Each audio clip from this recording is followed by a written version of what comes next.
Okay. 'Mowgli' అనే ఒక movie వస్తుంది 'people media factory' directed by Sandeep Raj. ఆయన కాబట్టి కొంచెం ఎక్సైట్‌మెంట్ ఉందని చెప్పను. బట్ ఇంట్రిగ్ గ్యారంటీగా. ఎందుకంటే సందీప్ రాజ్ మనకి కలర్ ఫోటో ఇచ్చిండు. He is been doing as a villain కొన్ని ఫిల్మ్స్‌లో కనబడుతున్నారు ఆయన. సో, ఆయన మన బబుల్ గమ్ హీరో మన 'రోషన్' తోటి 'మోగ్లీ 2025' అనే ఒక మూవీ చేస్తున్నారు. దీంట్లో విలన్‌గా మనకి సరోజ్ కుమార్ గారు ఉన్నారు. బండి Saroj Kumar. So, excited for this ఎందుకంటే లైక్ ఇంట్రిగ్ అయితే గ్యారంటీ క్రియేట్ అయింది. సో, దీన్ని రామ్ చరణ్ గారో, నాని గారు ఎవరో వాయిస్ ఓవర్ అండ్ ఎవ్రీథింగ్ వీళ్ళందరూ చేస్తున్నారంట. సో, ఫస్ట్ అయితే చూసేద్దాం. తర్వాత మాట్లాడేసుకుందారండి.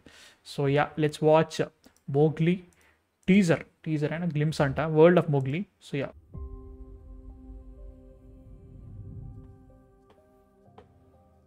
ఒక చిన్న ప్రేమ కథ చెప్తా. ఓకే.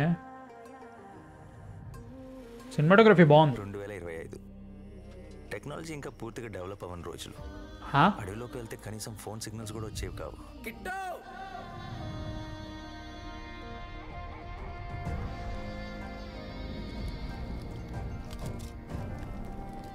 అలాంటి టైంలో ఒకడు 30 మందిని తిండి నిద్ర లేకుండా పరిగెత్తించాడు. గ్యాంగ్స్టరో స్మగ్లరో కాదు, 25 ఏళ్ళు కూడా నిండని ఓ ప్రేమికుడు. Okay. Kalabhairava music. Okay.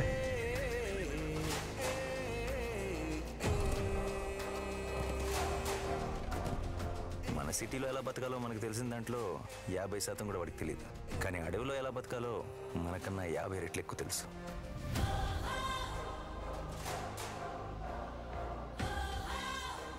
Okay.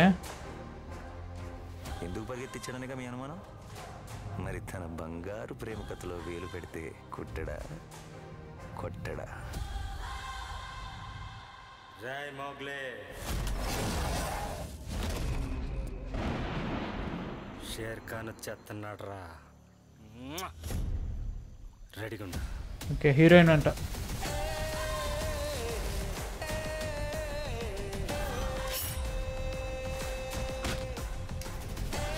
బండి సరోజ్ కుమార్, సాక్షి నోర్దిరల్, Harsha Chemudu.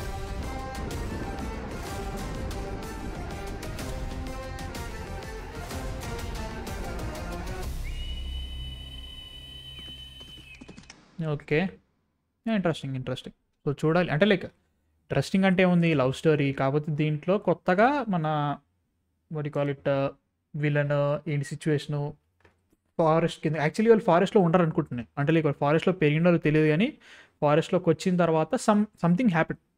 So, they ever stuck in forest అనుకుంటాం వన్ మంత్ అట్లా. దాంట్లో ఇది విలన్ అంటే మనకి పోలీస్ ఆఫీసర్ అయినా ఇంకెవరో చేస్తున్నారు వీళ్ళందరూ కలిసి వీళ్ళిద్దరు ఎట్లయితుందో అనిపిస్తుంది నాకు. ఎందుకో చెప్పేస్తున్నాం అన్నమాట. చిరుత వాళ్ళు రామ్ చరణ్ గారు కలిసిన తర్వాత కూడా నాకు ఇది అనిపిస్తుంది అంటే లైక్ హీరోయిన్ వాళ్ళు ఆల్రెడీ ముందే పరిచయం ఉండి ఉంటుంది. తర్వాత the come in to the forest. తర్వాత వాళ్ళు అక్కడ లవ్లో పడతారు. దట్ ఇస్ ద పాయింట్ అని నేను అనుకుంటున్నా. ఏమో డిఫరెంట్ ఉండొచ్చు. నేను డిఫరెంట్ ఉండొచ్చు అనుకుంటున్నా.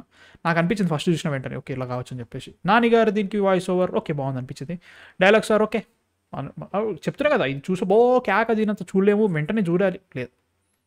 లెట్స్ సి అనే ఫీలింగ్ అయితే ఉంది. That is the thing. So, 2025లో సిచ్యువేషన్ ఇది. హర్ష చెముడు మరీ టైప్ కాస్ట్ అయిపోతున్నారని ఫీలింగ్ నాకు. సుదర్శన్ మాస్టర్ సంథింగ్ ఏదో మూవీ వచ్చింది అప్పుడు ఆ టైం సుందరం మాస్టర్ అనుకుంటా.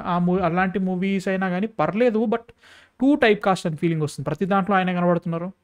ప్రతి దాంట్లో ఇప్పుడు వెన్నెల కిషోర్ ఎలా కనబడేవాళ్ళం ఇప్పుడు ఆయన ఎలా కనబడుతున్నారు అన్నట్టు. మంచి రోజు తీసుకోండి. అవసరం లేదని ఫీలింగ్ వస్తుంది. ప్రతి సినిమాలో ఉండాల్సిన అవసరం లేదు. ప్రతి రోల్ మీరే చేయాల్సిన అవసరం లేదు. ప్రతి ఫ్రెండ్ రోల్ మీరే ఉండాల్సిన అవసరం లేదు. చాలామంది వస్తున్నారు ఈ మధ్యలో. మీరు యూ గాట్ ఇప్పుడు ఒక స్టేచర్ వచ్చింది నా ఫీలింగ్. ప్రతి దాంట్లో కనబడడం అవసరం లేదు. మీరు ఒక మంచి రోల్ తీసుకోవచ్చు, చేసుకోవచ్చు కూడా. రాసుకోవచ్చేమో కానీ సెలెక్ట్ చేసుకోవచ్చు నా feeling. Roshan Kanakala I don't know. నేను బబుల్ గమ్ పాటలుగా చూసిన. ఈ సినిమాలో ఉండదో చూడాలి. Let's see what happens with this.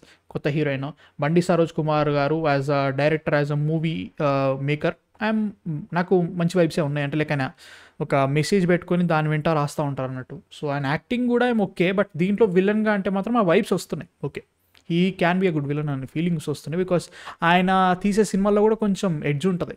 So, దీన్ని ఎలా చూపిస్తారో చూడాలి. I'm excited because it is a movie of Sandeep Raj. బేసిక్లా బార్డర్ అయినది సందీప్ రాజ్ మూవీ అని చెప్పేసి. తర్వాత బండి సరోజ్ కుమార్, తర్వాత కాలభైరవ ఎందుకంటే కలర్స్ ఫోటో వ్యాలీ ఇచ్చారు మ్యూజిక్ మంచి అనిపించింది.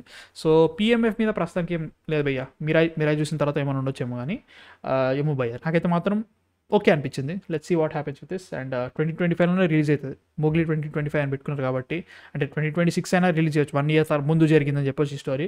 బట్ ఏమో నాకైతే మాత్రం డిసెంబర్ వరకు ఎప్పుడు వస్తే సినిమా రిలీజ్ అవుతుంది. సో మీకు ఎలా అనిపించింది ఇది చూసిన తర్వాత? నచ్చిందా నచ్చలేదు కింద కామెంట్స్లో చెప్పండి. అండ్ ఓకే చూద్దాం లెట్స్ సీ అనే ఫీలింగ్లో ఉన్నా. మీ థాట్స్ కింద కామెంట్స్లో చెప్పండి. మా కాంటెంట్ నచ్చితే మాత్రం సబ్స్క్రైబ్ కొట్టేసేయండి. నెక్స్ట్ వీడియోతో మళ్ళీ కలుస్తాను. అంతవరకు మ్యాన్ ఫిక్షన్ సైనింగ్ ఆఫ్.